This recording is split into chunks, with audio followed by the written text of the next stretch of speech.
Hey there, my name is Megs. BS stories coming your way in 3, 2, 1.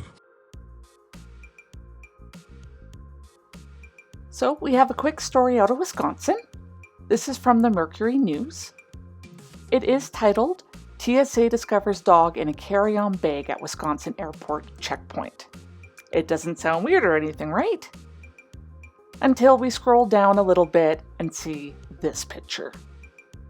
It is a picture of a dog in a backpack that has gone through the X-ray machine. The story goes on to say that it's been a weird week of fines for the Transportation Security Administration.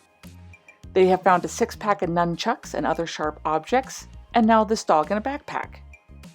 The TSA tweeted that the dog was accidentally sent through the X-ray at the Dane County Regional Airport in Madison, Wisconsin. They went on to say that animals need to be removed from carrying cases and the empty carrier sent through the screening machine. When traveling with any animal, notify your airline and know any rules. So here is the tweet from the TSA Great Lakes.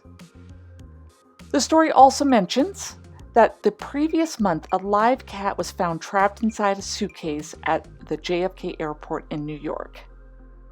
The cat's name is Smells, and it was treated to a human-sized Thanksgiving feast after its ordeal.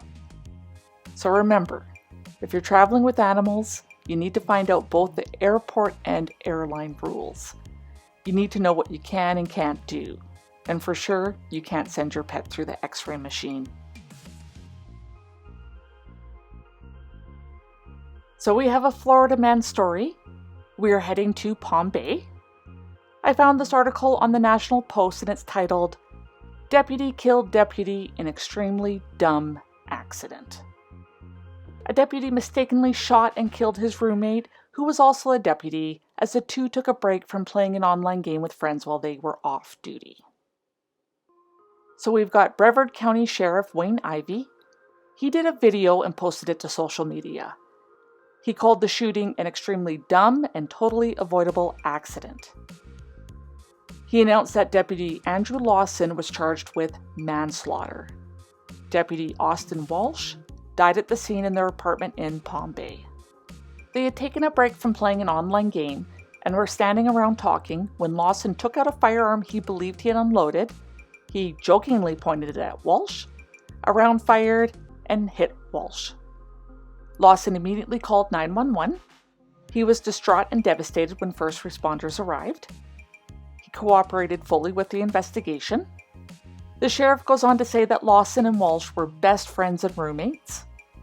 He says, "Folks, this unnecessary and totally avoidable incident not only took the life of an amazing young man, but it has also forever changed the life of another good young man who made an extremely poor and reckless decision." Lawson's been taken to the Brevard County Jail on a no-bond warrant. The sheriff said that Lawson is a great kid who sadly made a horrible and irresponsible decision that has forever impacted so many. It's a stupid decision is what it is. It's stupid because he's a cop. He's taken firearm training. He knows better. So we've got 2 young men. One is gone. The other is going to jail. 2 destroyed families, all over a stupid joke. This story takes place in California, Southern California to be exact. I found this story on Global News. This is about a man who spent 2 weeks in the California wilderness and says he survived on half a jar of salsa. So we've got the stranded hiker. His name is Eric, and he was discovered on November 25th by a couple on a camping trip in the area between Big Bear Lake and Angeles Oaks in Southern California. Allison and her boyfriend, we do not know the boyfriend's name. They discovered Eric after they heard someone yelling for help when a low-flying plane passed overhead. The couple said they found Eric trying to signal his location with a water bottle on a stick. Allison said he couldn't walk. His feet were extremely swollen and infected just from walking so much and possibly from the cold. Eric reportedly told the couple he'd been lost for 2 weeks after leaving his home in Oceanside, which is about 30 hours walking distance away from where he was discovered.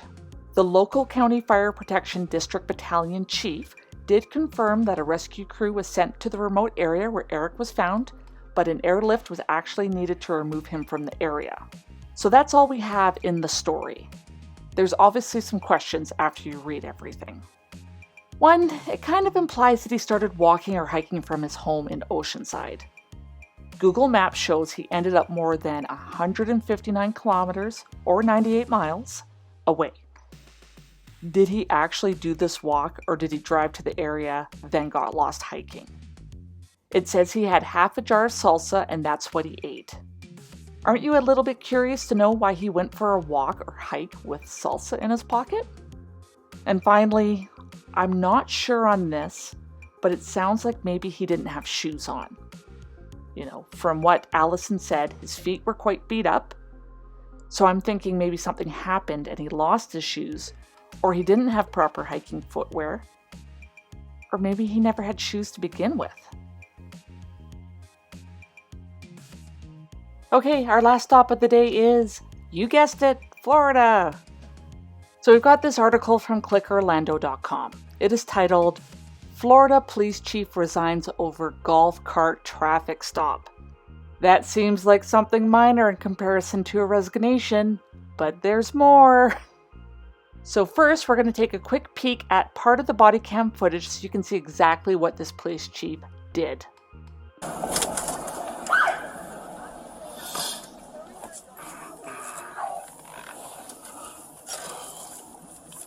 Old 1050.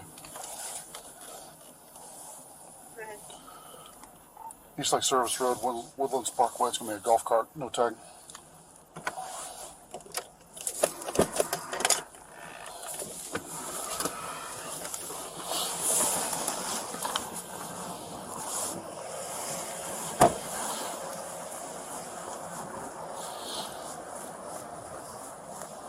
Good evening. How you doing?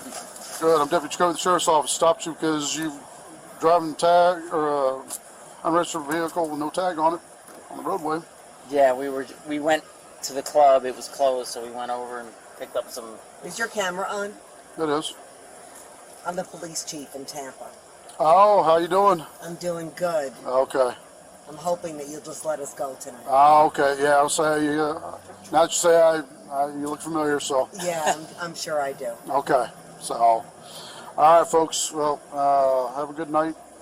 Staying over here in East Lake Woodlands? We live in East Lake Woodlands. Yes. Okay. All right. Well, it's nice to meet you. So, I'm Deputy Jacoby.